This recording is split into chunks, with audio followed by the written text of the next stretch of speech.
The United States has special ops forces, meaning intelligence and military operations, in more countries than they have embassies. They have embassies in roughly 1/3 of all the countries in the world, but they have special ops forces in roughly 3/4 of all the countries on Earth. The U.S. has carried out at least 469 military interventions since 1798, but more than half of those have been carried out in just the last 30 years. In other words, they've carried out more military operations around the world in just the past 3 decades than in the preceding 200 years.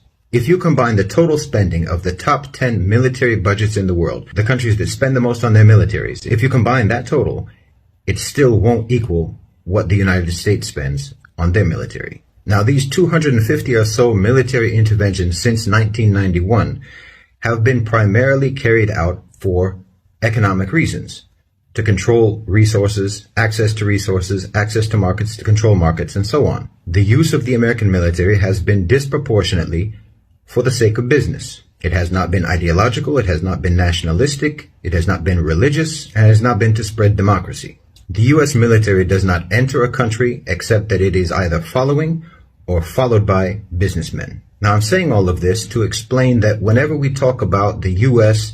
doing this or that, we're not talking about the United States per se. We are talking about the military and political power of the U.S.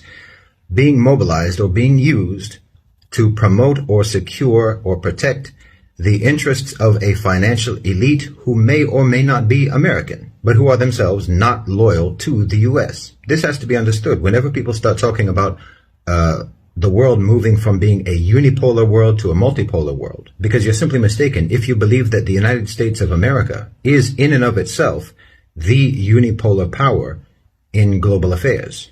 The U.S. is simply the strongest and most coercive instrument of power in the world, and it is utilized by a contingent of financial elites who belong to no nation. The owners and controllers of global financialized capital constitute the unipolar power in the world today. It's a private sector power. They are not a country, they are not a nation state, but they dominate global affairs. As long as this remains the case, there is never going to be any genuine multipolarity in international relations. So it would be useful for you to start thinking of investors or thinking of the rich as being their own nationality. Their interests and agendas have nothing to do with the security or well-being of the nations in which they hold citizenship. As we can see now across Europe, this new imperial class of private sector elites have no hesitation in undermining the economic stability, the financial well-being, the living conditions, the quality of life, the peace and tranquility of even Western nations. So before we can confront this reality, we have to recognize it. Nation states do not exist as independent power entities in the West. They are subordinate to a private sector, a national class of imperialistic owners of capital. The Western neoliberal political and economic models are hostile to national sovereignty, they're hostile to democracy, they're hostile to independent government, and they're hostile to any iteration of a social contract. In these models, the highest duty of every citizen, of every institution, of every government, is to contribute to corporate profits. It is quite simply greed gone mad.